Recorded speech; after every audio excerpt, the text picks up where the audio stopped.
Hello everyone, आज हम समझेंगे पाकिस्तान पिनल कोड 1860 के अंदर सेक्शन 108 ए से लेकर सेक्शन 118 तक जो डील करता है अबेटमेंट की पनिशमेंट को। इससे पहले जो है हमने अबेटमेंट को डिफ़ाइन कर दिया है, अब जो है इसकी पनिशमेंट को देखते हैं। सेक्शन 108 ए बताता है कि abetment in Pakistan of offence outside it, कि अगर जो है अबेटमेंट पाकिस्तान के अंदर होती है, मतलब कोई किसी शख्स को पाकिस्तान के अंदर कोई ऑफेंस कमिट करने के लिए उकसाता है, लेकिन जो ऑफेंस कमिट होता है वो पाकिस्तान के बाहर होता है, तो फिर ऐसे में जो है जो पनिशमेंट मिलेगी अबेटर को वो होगी पाकिस्तान के अंदर ही।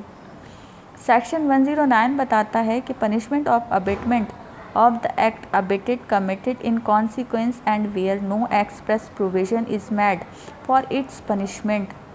अब इसके अंदर है कि जो अबेटर है उसको ताज़ीरात पाकिस्तान में जो सज़ा लिख दी गई है उसको वही मिलेगी, लेकिन अगर जो है उस अबेटर की सज़ा कोई स्पेसिफिक पनिशमेंट उसके अंदर नहीं लिखी है, तो फिर जो अबेटर ने जो जुर्म किया है उसको उसके मुताबिक ही, उस जुर्म के मुताबिक ही जो है उसको सज़ा दी जाएगी, सिवाय चैप्टर 16 को छोड़कर। जो ऑफेंस अगेंस्ट ह्यूमन बॉडी है, इकराए ताम सेक्शन 303 में, उसके अंदर जो है वो अलग सज़ा बताई है। जो कोई शख्स किसी दूसरे शख्स को कत्ल करवाता है, ठीक है, जो कोई शख्स किसी दूसरे शख्स को कत्ल करवाता है तो उसको जो है कत्ल आमद की सज़ा, मतलब कत्ल के बदले कत्ल की सज़ा मिलेगी। जो शख्स कत्ल जो है करने वाला होता है उसको 10 साल या फिर जो है 25 साल तक की सज़ा दी जाएगी।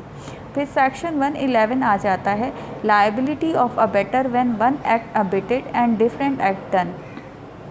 अब इसके अंदर है कि कोई अबेटर किसी को जुर्म करने के लिए कहता है, मगर जो अगला बंदा होता है वो कोई दूसरा जुर्म कमिट करके आ जाता है, मतलब दोनों की इंटेंशन के अंदर फ़र्क होता है। जो अबेटर होता है और जो ऑफेंस कमिट करने वाला होता है, उन दोनों की इंटेंशन के अंदर फ़र्क होता है, तो फिर जो नतीजा निकलेगा अबेटर को उसकी इंटेंशन के मुताबिक सज़ा दी जाएगी। फॉर एग्ज़ाम्पल कि अबेटर ने जो है मर्डर का कहा कि किसी का मर्डर करना है, अब जो दूसरा बंदा है वो जाकर सिर्फ हर्ट पहुंचा के आ जाता है, तो अबेटर को मर्डर की ही सज़ा मिलेगी। सेक्शन 112 बताता है कि abettor when liable to cumulative punishment for abetted and act done, कि अगर अबेटर ने जो किसी को इंस्टिगेट किया और दूसरे ने जो क्राइम किया, अबेटर को दोनों ही सज़ाएं दी जाएंगी, मतलब दोनों की सज़ा मिलेगी। वो किस तरह से? फॉर एग्ज़ाम्पल कि अबेटर ने कहा कि जो है रॉबरी करके आ जानी है किसी के घर पे, और ऐसे में जो है किसी का मर्डर भी हो जाता है, तो फिर जो अबेटर को जो है रॉबरी की सज़ा भी मिलेगी और दूसरा जो है मर्डर की सज़ा भी उसको मिलेगी। सेक्शन 113 बताता है कि liability of abettor for in effect caused by the act abetted different from that intend by the abettor. अब ये क्या है? इसके अंदर बताया है कि अबेटर को नतीजे का इल्म था कि अगर किसी बंदे को ज़ख्मी करेंगे तो उसकी मौत वाक़या हो सकती है। मतलब किसी ने, अबेटर ने किसी को कहा कि किसी को जाके जो है ज़ख्मी करके आ जाना है और इतना ज़्यादा ज़ख्मी करके आ जाना है। अब उसको पता था कि इतना ज़्यादा ज़ख्मी करेंगे तो उस बंदे की मौत भी वाक़या हो सकती है। तो ऐसे में जो है अगर वो शख्स मर जाता है तो जो है दोनों सज़ाएं मिलेंगी। अबेटर को जो दोनों सज़ाएं मिलेंगी, एक जो है उसको इंस्टिगेट करने की और दूसरा जो है किसी के मर्डर की सज़ा भी उसको मिलेगी। सेक्शन 115 बताता है कि abetment of offence punishable with death or imprisonment for life if offense not committed। अब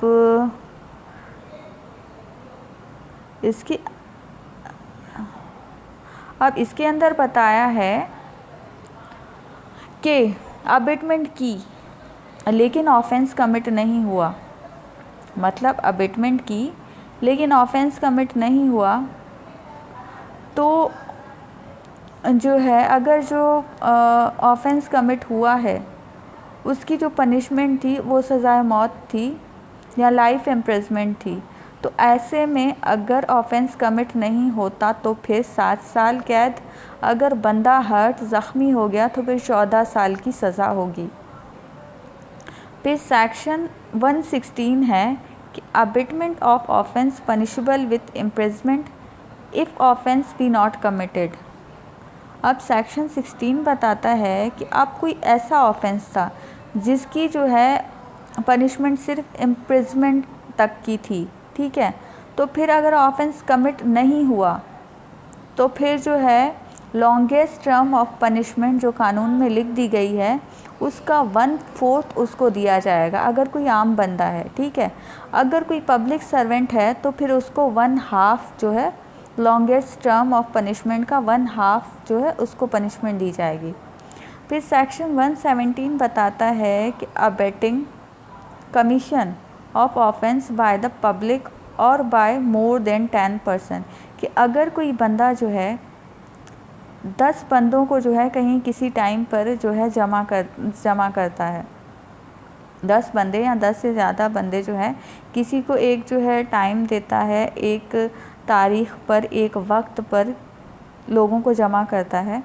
ताकि जो है उनको जो है उकसा सके, उनको उकसाकर इंस्टिगेट करके कोई ऑफेंस कमिट करवा सके, तो फिर ऐसे बंदे को 3 साल के लिए सज़ा दी जाएगी। फिर सेक्शन 118 आ जाता है, concealing design to commit offence punishable with death और imprisonment for life if offence be committed. अगर जो है किसी आम बंदे को पता है कि कोई ऑफेंस होने जा रहा है, मगर वो जो है उस बात को छुपाता है, कंसील करता है और जो है मिस रिप्रेजेंटेशन करता है, मतलब मटेरियल फैक्ट को छुपाते हुए मिस रिप्रेजेंटेशन करता है। फॉर एग्ज़ाम्पल कि अगर कोई बंदा है, उसको पता है कि सामने वाले घर के अंदर रॉबरी हो रही है, तो वो पुलिस वालों को गलत गाइड करता है, वो बोलता है कि इस घर में रॉबरी नहीं हो रही है, सामने वाले घर में हो रही है, तो इसका मतलब है कि उसने गलत बयानी की। तो ऐसे में जो है अगर जो ऑफेंस कमिट हुआ है उसकी जो पनिशमेंट है वो लाइफ इम्प्रिजमेंट है, तो जो है उस बंदे को 7 साल की तो उस बंदे को 7 साल तक की सज़ा दी जाएगी अगर ऐसे में ऑफेंस कमिट हो जाता है। तो अगर ऑफेंस कमिट नहीं होता है तो फिर 3 साल तक की सज़ा दी जाएगी। अगर पब्लिक सर्वेंट है तो फिर उसको 10 साल तक की सज़ा दी जाएगी। अगर उस ऑफेंस की जो है पनिशमेंट सिर्फ इम्प्रिजमेंट है, पहले में हमने बताया कि लाइफ इम्प्रिजमेंट है, इसके अंदर जो है सिर्फ इम्प्रिजमेंट है, खाली इम्प्रिजमेंट है, तो फिर अगर आम आदमी है और जो है जुर्म कमिट हो गया तो उसके लिए 1/4, अगर जुर्म कमिट नहीं होता तो फिर 1/8, अगर पब्लिक सर्वेंट है तो जो है उसको लॉन्गेस्ट टर्म ऑफ इम्प्रिजमेंट इसका, अगर जो है ऑफेंस कमिट हो जाता है तो फिर 1/2, अगर जो ऑफेंस कमिट नहीं होता है तो फिर 1/4 जो है उसको पनिशमेंट दी जाएगी। अब इसको हम एक बार रिवाइज़ कर लेते हैं ताकि आपको ये सेक्शन अच्छे से क्लियर हो जाए। अगर कोई आम बंदा है, ठीक है, उसको पता चलता है कि जो है कहीं कोई ऑफेंस कमिट हो रहा है, मगर वो जो है छुपाता है, कंसील करता है किसी से, मिस रिप्रेजेंटेशन करता है, मटेरियल फैक्ट को छुपाता है किसी से, तो फिर जो है जो ऑफेंस कमिट हुआ है तो उसकी अगर लाइफ इम्प्रिजमेंट है, ठीक है, अगर जो है कोई ऑफेंस कमिट हुआ है उसकी जो पनिशमेंट होती तो वो लाइफ इम्प्रिजमेंट है, ठीक है। अगर ऑफेंस कमिट, ऐसे में वो ऑफेंस कमिट हो गया जिसकी पनिशमेंट लाइफ इम्प्रिजमेंट है, तो जो है उस बंदे को 7 साल के लिए पनिशमेंट होगी। अगर ऑफेंस कमिट नहीं होता है तो फिर 3 साल के लिए पनिशमेंट होगी, ये आम बंदे के लिए। अगर पब्लिक सर्वेंट है तो फिर उसको जो पनिशमेंट दी जाएगी वो 10 साल तक दी जाएगी। अगर ऑफेंस जो हुआ है तो उसकी जो पनिशमेंट है वो खाली इम्प्रिजमेंट है, सिर्फ इम्प्रिजमेंट है, तो जो है अगर आम आदमी है तो जो है अगर जुर्म कमिट हो जाता है तो फिर उसको जो पनिशमेंट दी जाएगी 1/4 दी जाएगी, और अगर जुर्म कमिट नहीं होता है तो फिर 1/8 जो है उसको पनिशमेंट दी जाएगी। अगर पब्लिक सर्वेंट है तो longest term of punishment longest term of imprisonment जो उसका होगा उसको जो है अगर जुर्म कमिट हो जाता है तो फिर जो है 1/2 जो है उसको दी जाएगी, और अगर जुर्म कमिट नहीं होता है तो 1/4 दी जाएगी। अब पब्लिक सर्वेंट का किस तरह से, कि जिस तरह से कहीं पर जो है कोई ऑफेंस कमिट हो रहा है, ठीक है, लेकिन वो जो है उस चीज़ को छुपाता है अपने जो है किसी मतलब जो अथॉरिटी होती है, मतलब जो उसके जो ऑफिसर्स होते हैं वो उससे जो है कोई चीज़ छुपाता है, कंसील करता है पुलिस ऑफिसर। तो अगर वो ऐसा कोई पब्लिक सर्वेंट है तो उसकी बात की जा रही है इसके अंदर। तो आज का टॉपिक हमारा यहीं तक ही था फ्रेंड्स। मैं उम्मीद करती हूँ कि मेरा लेक्चर आपको पसंद आया होगा, और जो है कोई सवाल हो इससे मुतालिक तो आप कमेंट बॉक्स में मुझसे पूछ सकते हैं। तो मिलते हैं नेक्स्ट वीडियो में।